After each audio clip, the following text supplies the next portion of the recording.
A very good morning to you, boys and girls. It is, it's only bloody Wednesday the 25th of June. Oh, I'm knackered already, and it's only Wednesday. Just seen the bad news. Hope you're all doing well. Morning, Mr. K. How are you holding up? Morning, Ryan. Yeah, it's a long week, this one, isn't it?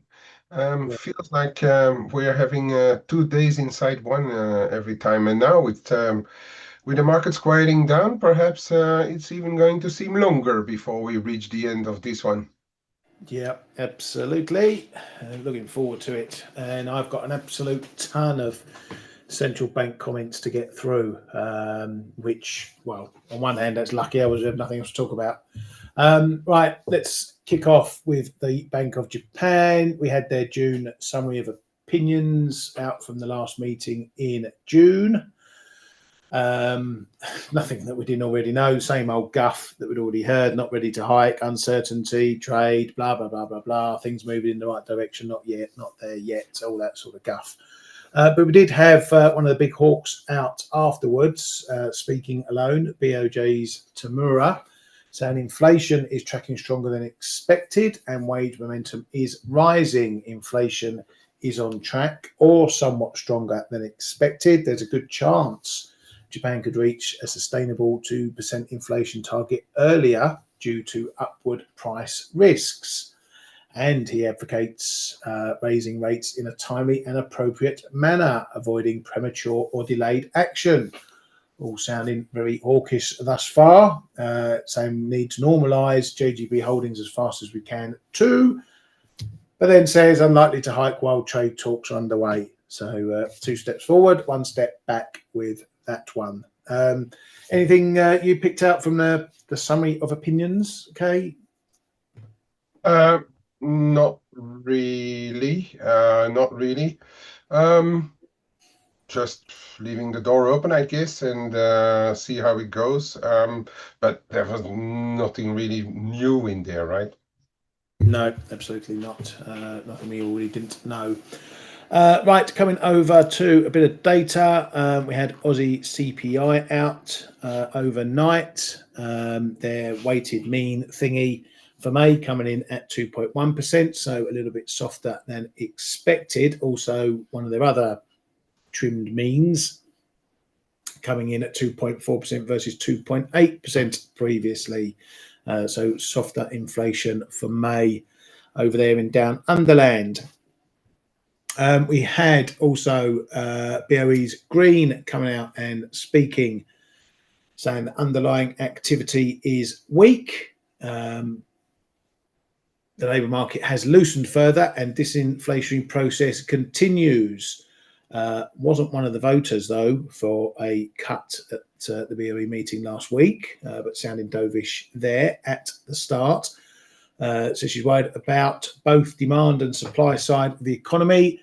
Noisy data means that it will take longer for me to take comfort from recent disinflationary trends. So becoming undovish with that comment. And then tops it off by saying a careful and gradual approach to removing monetary policy restrictiveness continues to be warranted. BOE's Ramsden, he was one that voted for a cut last week, says I now attach more weight to downside risks to inflation in the medium term. Says the June decision was finally balanced for him, which, as he voted for a cut, means that he was also maybe on the cusp of not voting for a cut, which was less dovish, obviously. It says, even at 4% rates, I assess that monetary policy would remain clearly in restrictive territory. That was actually something I discussed with his nibs, Mr Brown, on the trade-off this week, that even if they did do a little cut at the last meeting, it wouldn't make that much of a difference. It might have made a bit of easing difference for the economy over the summer, but it would have kept them restrictive. But I guess they want to be left behind the curve and then have to play catch up at a faster pace later on. We did get the big boss man out as well, Bailey, saying wage settlements are likely to come off. The path of rates is downwards and will continue to be so. Says QT review will be interesting this year because of a steepening of the yield curve. ECB's De Gimpos says coming to day trader now. Iran situation is an extra layer of uncertainty. Well, we're over all that now, apparently. It says the ECB must remain especially prudent amid such uncertainty. Data out from Canada. If I can find it, there we go. We had CPI data out from there, and headline CPI coming in unchanged at 1.7%. The Bank of Canada main core number coming in also unchanged at 2.5%. But we had some of the other measures like this one just ticking up a pip over last month. Some of the others coming in as expected down a pip. So well, inflation's been a bit up of the last couple of readings, but it's looking like it's staying a bit sticky over there in Canada. No change to a July rate cut. No. It is staying at 38%. But yeah, has their disinflation blip ended in Canada? It's probably the pass-through of we are waiting whether there will be a pass-through of prices and into the pricing from eventual tariffs and things like that. It looks to me very much like a pause of indecision before we know whether it's going to go up or continue back down. So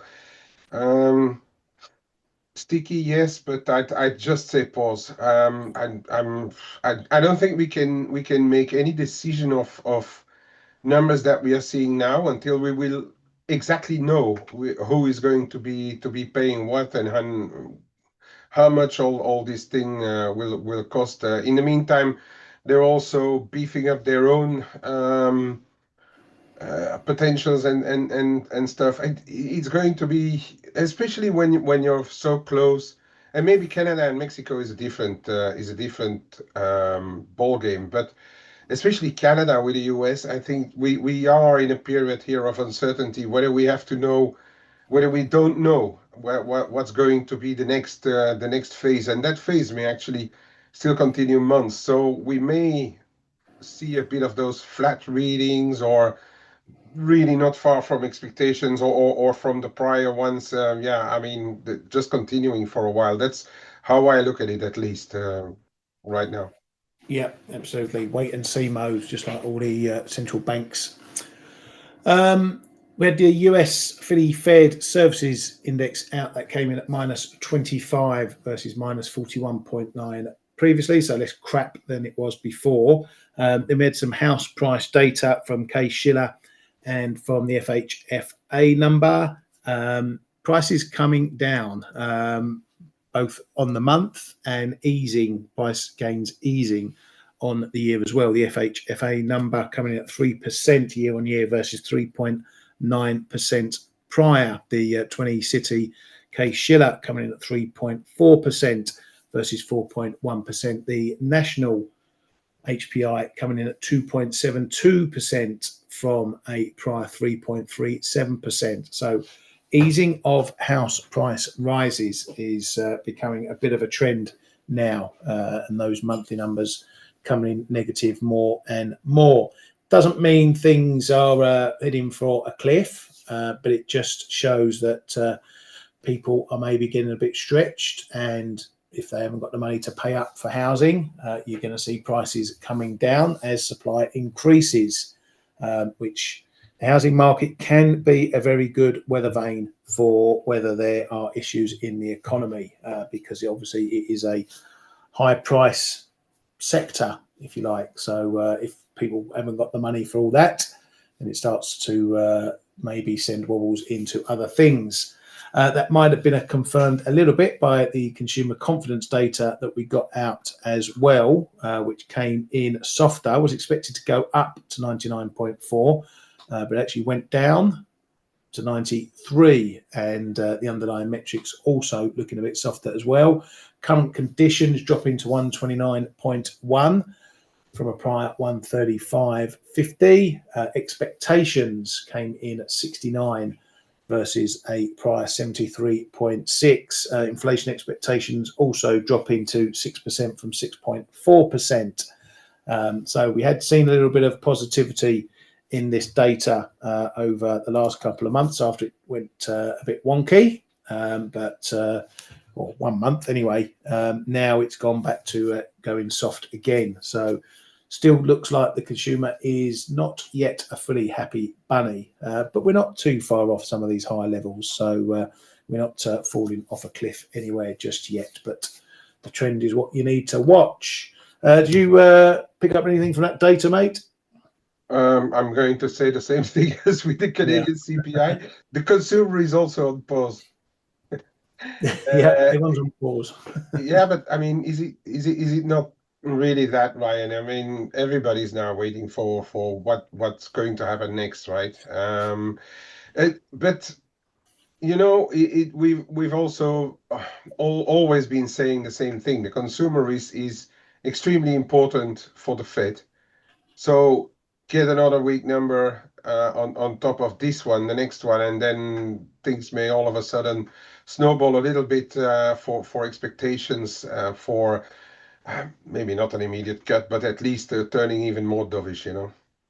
Yeah, absolutely. And we're in month 2 of my 3-month window that I saw that, or I see that if we're going to see any reaction from any of this stuff, it's going to start feeding through. We've already seen the weaker sentiment data not appearing in the hard data, but you look for the little signals like in-house prices, consumer confidence, you know, other metrics, and yeah, the US isn't heading to a recession, but are there still going to be some wobbles to come? We're in the window. We shall see. If it doesn't happen, then you know, anyone who's getting bearish over the US may have to eat a bit of humble pie. Yeah. And that'll be the trade to come. So everyone's still waiting for the US to roll over. If it doesn't and gets all uncertainty, then the opposite is likely, because we'll see a bit of a bounce on that positivity. How long that lasts, though, is another question, probably for next year. But we're all forward looking here, mate.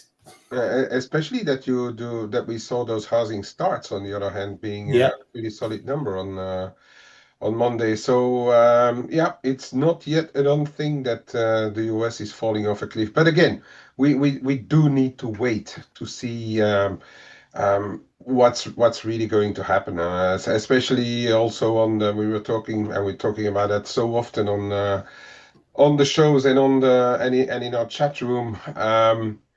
That we still need to see effects of in the jobs market as well, which may have to wait until August, September, even.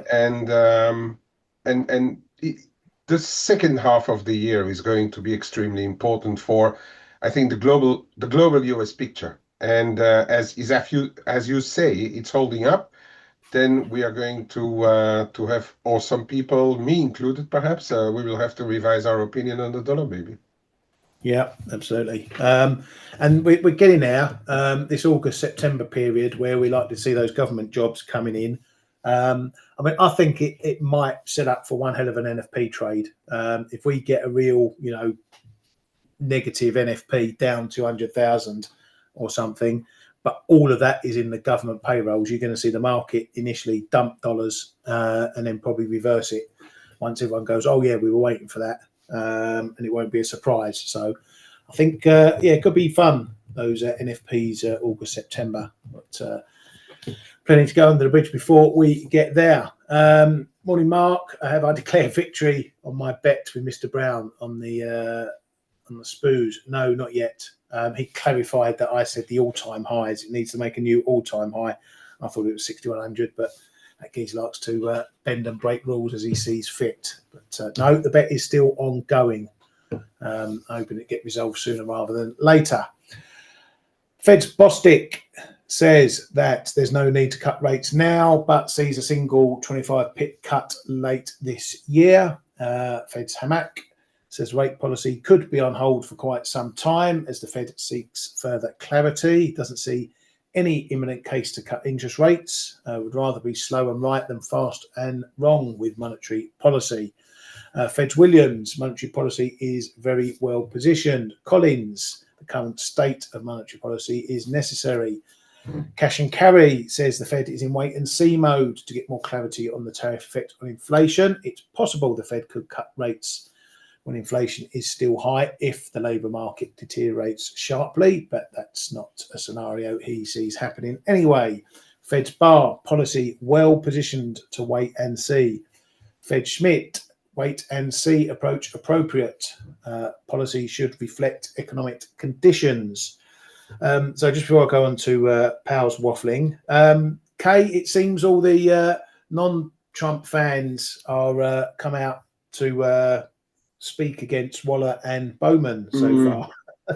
Yeah.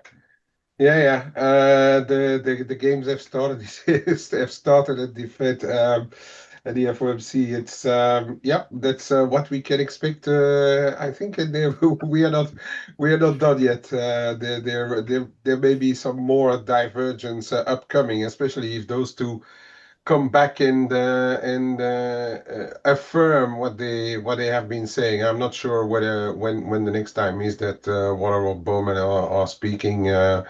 But more divergence at the Fed, it seems. Yeah, exactly. Right, on to Powell. And what a shit show that was. Some of the questions, it beggars belief how these people get into roles of power as politicians, but well, same could be said everywhere for that. Anyway, Powell said we could see inflation coming in not as strong as we expect. And if that's the case, that would suggest cutting sooner. Also, a weaker labour market would suggest cutting sooner. But then he countered that by saying if inflation and the labour market is strong, we could cut later. Said a significant majority of policymakers feels it will be appropriate to reduce rates later this year. So the reasons we are not cutting rates is that forecasts in and out of the Fed expect a meaningful increase in inflation this year. I think we will start to see more of a tariff inflation impact starting from June. Overall, Kay, the market sort of took some of his comments as dovish, but that was probably how it goes. It was in responses to questions, so it wasn't exactly the party line, and it was all ifs, buts, and maybes. Could happen, might happen, whatever. But no real change from him there. But I get the sense that the reason he's been so stubborn on keeping rates is because he's shit scared of getting into the same mistake with inflation that they did last time. Yeah, and it could be seen as political. I mean, he did leave a door ajar, saying that changes may come rapidly or not, but changes may come rapidly in the sense that the next set of data can take them over the line to go more dovish. In that sense, he gave in a little bit, but he spent 3.5 hours of the 4 just saying exactly the same as he was saying before. We don't know. We have to wait for confirmation. Yeah, absolutely. And we get to do it all over again today. I've booked a hair appointment, by the way, for maybe. Maybe we are not. Maybe we are not going to stay tuned in for such a long time. But yesterday was one of the best soaps I ever witnessed on that Humphrey Hawkins testimony. It was quite crazy. The people who are there and the questions that were asked and the way that the questions were asked, it was absolutely hilarious. Yeah, and the woman who turned up with her baby as well. Absolutely. Exactly, that was the cherry. Yeah, bonkers, Little Sam. bonkers. Yeah, kids in the workplace. There you go. Who knew it? Right, there's not much else to blather on about. We've got this NATO stuff going on, in which NATO's Rutte has been kissing Donald's ring. In terms of some of the comments he put out this morning about getting everyone to this 5% defence spending commitment, of which Spain is still up in arms about it. It's not a veto they've got some exception or whatever. Trump has taken a pot shot there, saying Spain is a problem when it comes to NATO spending. Some of the other bods as well, Rubio, I think, singling out Spain for a bit of grief. But long story short, maybe they're all going to toe the line and agree to this increase to 5% of GDP spending on defence or putting into the NATO pot. No doubt there'll be bells, whistles, and conditions, and we will do it over the next 3 million years or something. Anyway, that's about all we've got to come out from that side of things. Have we got any data today? I haven't even checked. What do we got? That building permits is a revision, but we've got new home sales. So there we go. Another look at that. What was it? What did you mention, mate? No, yeah, the oils afterwards, but what do we have here last night on the API? I'm trying to scroll back. Another little draw. Okay, maybe not going to change much. I mean, those data are, let's say, important when there's not a lot going on. But since we had about 15-20% moves up and down on war situations, I don't think that barring a blip, maybe a buck or so up or down, they are going to have too much of an impact unless we get like really very outsized data. Yeah, exactly. Yeah, Rob covered that Oz CPI at the top of the show. A little bit softer from those guys. So yeah, that's it from that.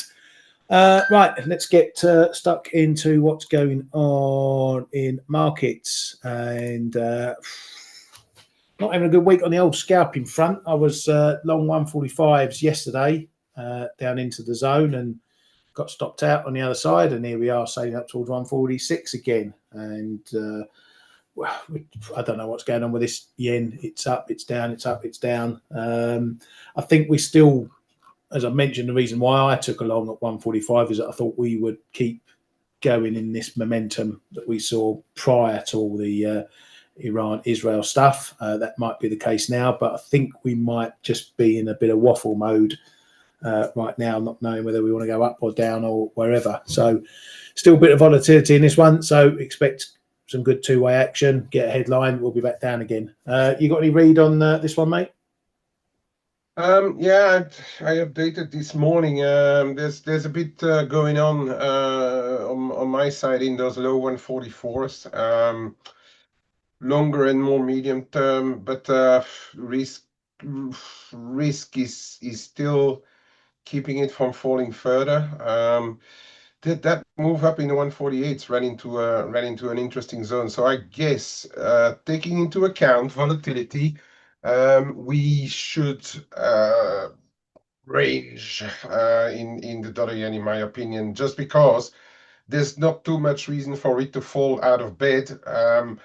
Unless the yen crosses turn around. And as we see, the yen crosses in general are still holding up relatively well. So that is something that in turn could be supportive for the dollar yen. And then I know and maybe still a bit early, but yesterday we saw, in my opinion, the premises of some month-end dealings as well.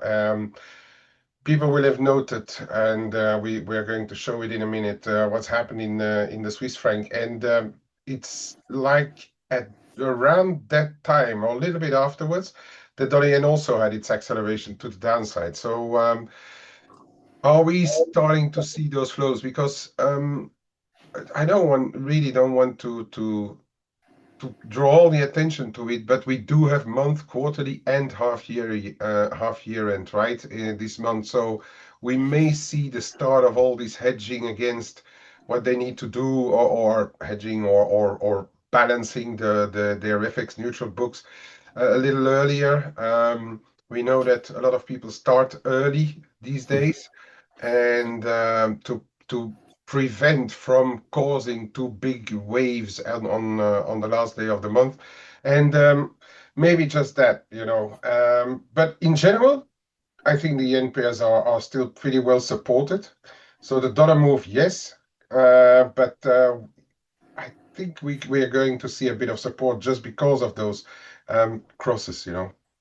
Yeah, no, absolutely. I know I joked about it yesterday, talking about the end of the month, but yeah, this is one of the big ones. Month ends can be fairly big. Quarter ends can be bigger, but when you get to the half year and year ends, they can really be a doozy.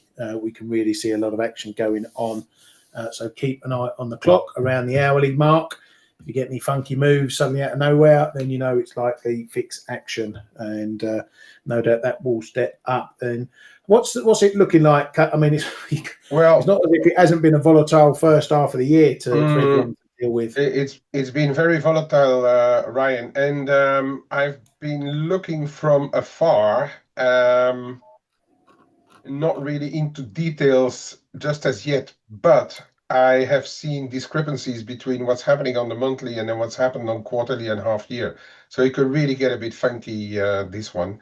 Um, so far, the short term, the monthlies are calling for a little bit of dollar selling, but I've seen really quite big divergences in stuff like euro, for instance, where over the past 6 months the European bourses have outperformed even the US. If you look at the DAX, for instance, is year to date up 17%, where the S&P year to date is up a mere 1.5%. Just to give those kind of examples. And so I think there may be a bit of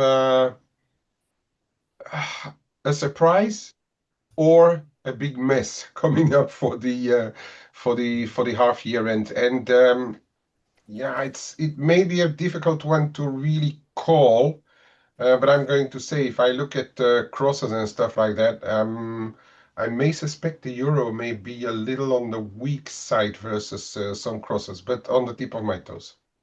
Yeah, it's certainly going to be. We're going to need to watch what goes on at these fixed points, because it can, and it can, just as if Give opportunities, huh?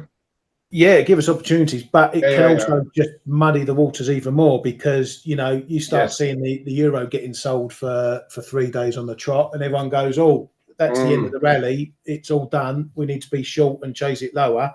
And then after we get over the into the new month, it gets back on the train, and everyone gets Yep. caught out at the bottom. And that is what I think how we have to look at it. If you're a day trader, get out of the way and wait for it to happen, and then that may give you an opportunity if the fixings were contrary to the overall move that we are seeing running into these days of fixing flows. I mean that's how I usually look at it, and how some of us trade it in the rooms as well. Okay, if it's obvious, you can trade with the flow, but then don't forget to take your profits when come around 4 p.m. London time.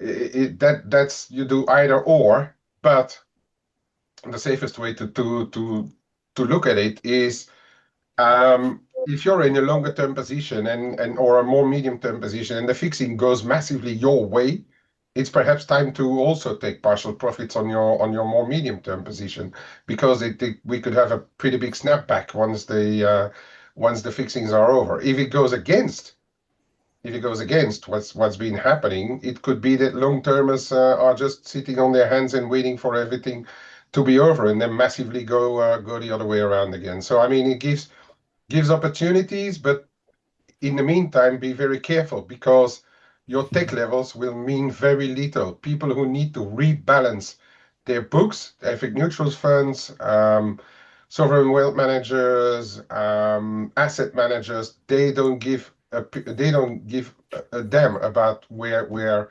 the trend line is. Huh? They just do their stuff, and that is it. Yeah, and that's the way to do it. If you see a sharp move, find out why. Find out why it's moving. We know. I say we know. We will have a good idea in our chat room. If something sharp happens, we can look at the clues pretty quickly to say, okay, this was a fix, or this was a headline, or this was something else, or that even we don't know what it is.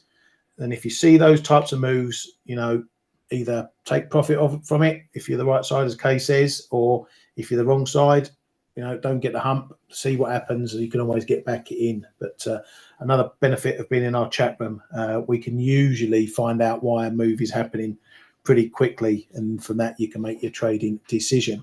And perhaps for the euro, that's you're saying we're maybe seeing the euro a bit weaker. It's had every opportunity to crack this high and kick on, but it hasn't. There may be some barrier interest going on, as I mentioned previously, between every 50 pips up to 120. But it could also be this month-end stuff, Kay. So this will, I think, be a good clue. There's no reason why the euro shouldn't continue going, based on everything we know as to why it's been rising thus far. So if it can't, and there's no headlines behind it, no data behind it, nothing behind it, then again, that's your clue. Maybe we're seeing some month-end stuff.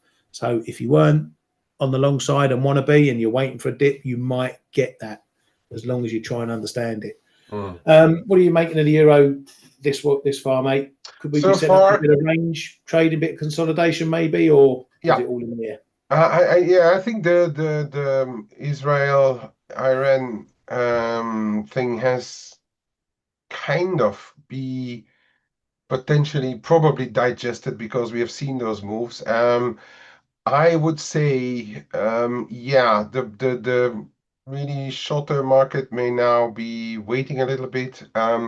We still see globally a positive equity market, yields a tad on the defensive, which should be supportive for risk. That's why I'm thinking those yen pairs could just continue to be supported. All else equal, and I mean, I think the euro can consolidate a little bit right now. And again, I mean, it's not taking into account any potential early month, quarter, or half year end flows. But for the rest, I think we may need a bit of consolidation. Let the data tell us a bit. We got a bit of data coming on for tomorrow and on Friday, I think. Let the data tell us where we need to be, potentially even after month end, and then we'll pick it up again where we left everything. That's how I look at it anyway. And also, you're talking about the euro. I think a lot of the other pairs have been doing roughly the same thing. At their own speeds, because we also see exactly we got a bit of an overshoot on the prior high in the cable, and coming back down to the big figure right now, 136. Needs perhaps a little consolidation too. We've seen the same thing. The Aussie tried higher, Kiwi tried higher, dollar cat tried lower. The cat is a different animal, but we've seen a lot of things being around, and now we need some fresh impetus. Yeah, that cat's looking a bit interesting. I mean, that was really came out of nothing really special on the CPI, and then all of a sudden it turned around pretty massively. I was saying that there was some support down to 136.40-ish. We didn't go all the way down there, but the jump was quite thorough. I wonder if he's setting up for the old 1, 2, 3 pattern, which people might say is a precursor to a head and shoulders there. So little test and hold, maybe up to 40, 45 that holds. I might have a little nibble short on that one, see if the pattern plays out.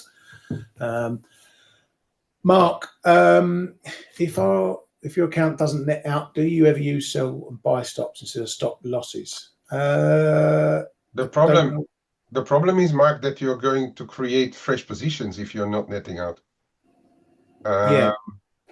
If you do buy stop, sell stop instead of stop losses on existing positions. You're just locking in whatever loss or profit you've made. Yeah, the thing is, maybe Mark is saying, like, for instance, you're long €1 dollar, and you only say, I want to have a partial stop. Then if you don't net out, then you're going to have to use individual stop entries on your position, but you need a really good housekeeping system then, Mark, to keep track if you start to do that with several positions. If it's only one position and you slice it up, then okay-ish, but that's complicating stuff. But I know it's an issue. I've had a couple of books that I ran and which I couldn't net out either, and it's a bit of a headache in the end, I must say. Yeah, it's a bit of work if like Kay says, if you're going long some and then you're setting a sell stop for part of that thing. The easiest way to do it is if you're going with orders, okay, then you can split your orders up. You can put in multiple orders as long as you're not subject to crappy American rules. Which is what I do sometimes. If I'm going to buy against a level, I'll maybe put in 2 or 3 orders that I can set the same stop to, but I can set different profits targets to. And I do that a lot when I do stop entries. So like Aussie dollar, I've got buy stops above the highs, and I've got several in. So I've got one in that will automatically take profit 20 pips through, and just in case I get a quick spike that then reverses and I don't have time to do it manually, then I can let that trade go for 20 pips, and that's my first slice, if you like. And then you can do that. That's okay doing it with orders, having multiple orders in. It's a bit more difficult if you're trading at market. You either have to suck up and do 1, 2, 3 trades, and whatever price you get at the time is whatever you get, and factor that in, so you can do the same thing. But otherwise, if you start taking reverse trades as a partial net off, then you're going to have to faff around getting out both sides to realize that profit or whatever, and then pay more brokerage. Pay more brokerage, exactly, and losing maybe pips on the spread or whatever. So yeah, make life easy for you. But I get where you're coming from, Mark, and well, I think we get where you're coming from. If we don't, then let us know in the chat room. Right, Kay, I'm going to push it over to you, mate.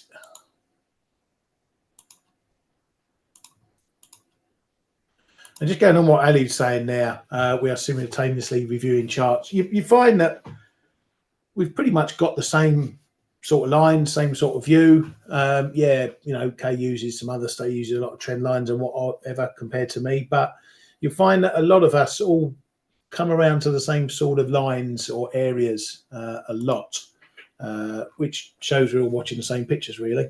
And I would like to add that we are, and you're still not with us, Ali, but we are talking about stuff day in, day out in our chat room, and so most of the views that we express on our show have already been discussed in the chat room, so we know what we are talking about, and we can easily comment off each other's chats, because we are used to see each other's chats as well.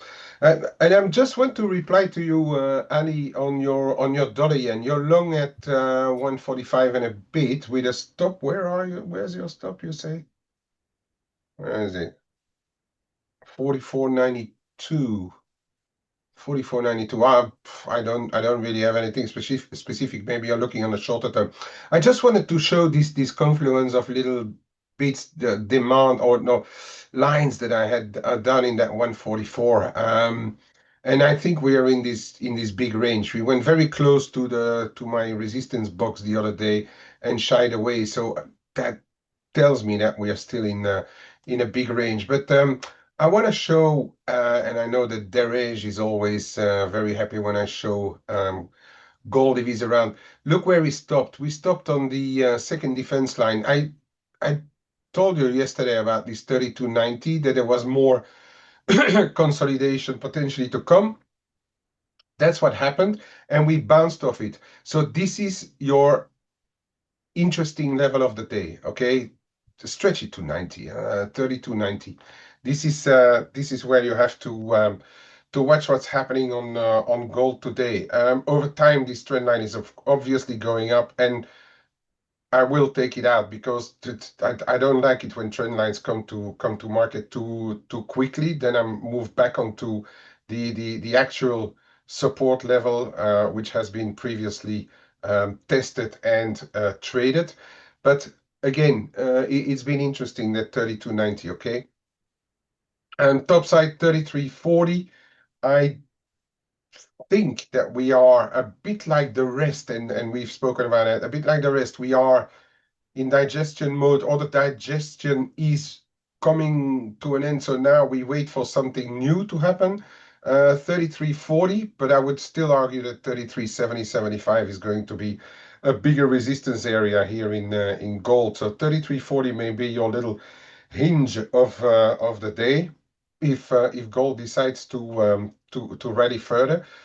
Otherwise, I think we're in a $50 or so consolidation zone, 32.90, 33.40, until further developments. This is how I look at it. I wanted to look at something. Oh yes, that dollar Swiss. So yesterday, I said this 81.55 is pretty important. It was very big, and multiple support area. It's broken down.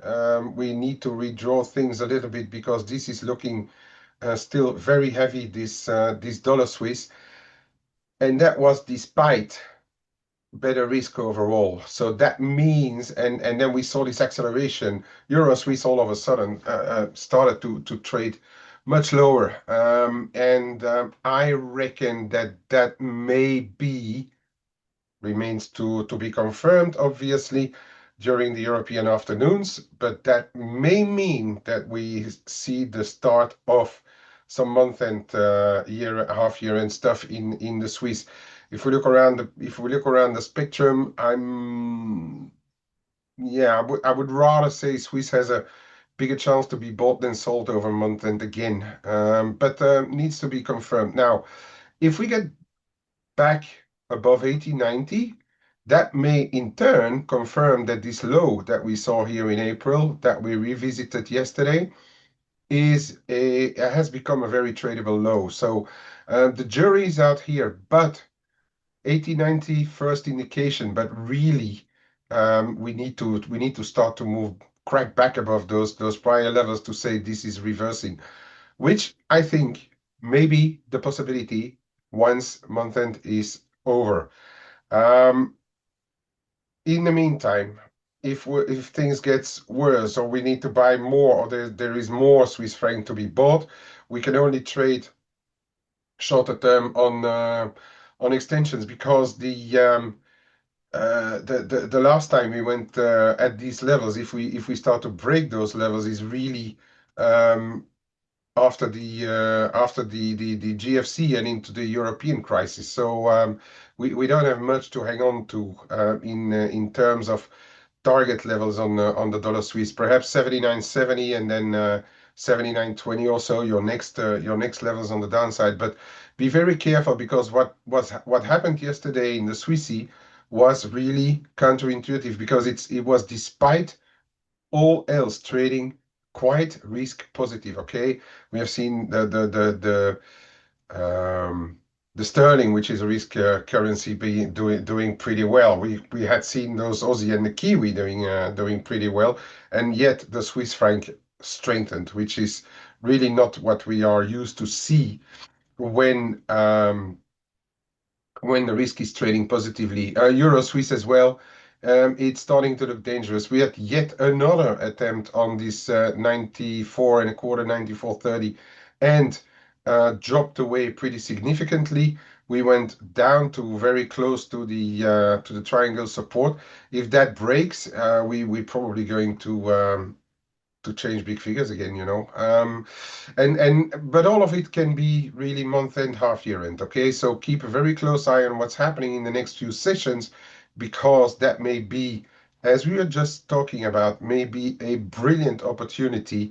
If that is the reason why we are going down on all the Swiss pairs, that may be a brilliant opportunity come month end maybe even on Friday, but latest next Monday or so. All right.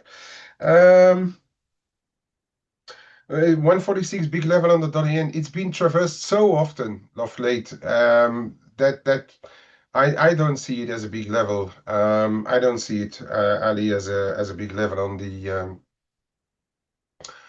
the dollar yen anymore. The 146, but some people may have a different opinion. Yeah, the euro, we quickly looked above those prior highs, now shying away. I think we Ryan, did you see anything specific on these couple of days on the option front around 116? Because it looks like we are magneting a little bit there. No, nothing really. Okay. No, not at all. Okay, all right, because it does look like we are stabilizing, maybe just the market taking a breather. But we're stabilizing around 116. I'd say whatever happens here, if the dollar needs to consolidate, we need to allow for some breathing space, okay? So I wouldn't even be surprised. I wouldn't be surprised we get that back down to 115.70 or even 115 and a half, without really changing the overall picture. I still think we are getting ready sooner or later to have a crack at it and then have a look into that 117 zone. I need to go on the wider ones. Yeah, up to that 117 zone. And I really think that we are on our way to at least get up there in steps, but we need to wait. Yeah, for the rest, I'm not going to show too much. I know that Ryan, myself, again, back into a bit of dollar mix. I still think that the global picture hasn't changed. We just had a bit of a stop run above this zone here, but it reversed relatively quickly. Keep an eye on those levels here. Maybe 1890s already, but especially down to 80, 82 in the dollar mix. If ever we start to get back down there, I think 18 and a half is just going to be the next stop. But global picture hasn't changed. I think the nervosity may start if we start to break above that 35.42 zone. That is, or 35.45. That's where I think people will get more nervous. The longer term carry traders, perhaps. I think with that, Ryan, for today at least, I'm going to give it back to you, mate. There's really not a lot more to say, I think. Yeah, thank you very much, mate. Good stuff as always, even if you've got not a lot to say, it's still good. Thank you, everyone, for coming to the Flow Show as normal. Have a great day. Try not to fall asleep in front of power later, and we shall see you all tomorrow. Toodles. Hey traders, this is Blake Morrow with ForexAnalytix. Thanks for stopping by our YouTube channel. Don't forget to like these videos, share them, and subscribe to our channel so you don't miss any of the content that we provide here for free. Thanks for stopping by. I'll see you in the next video.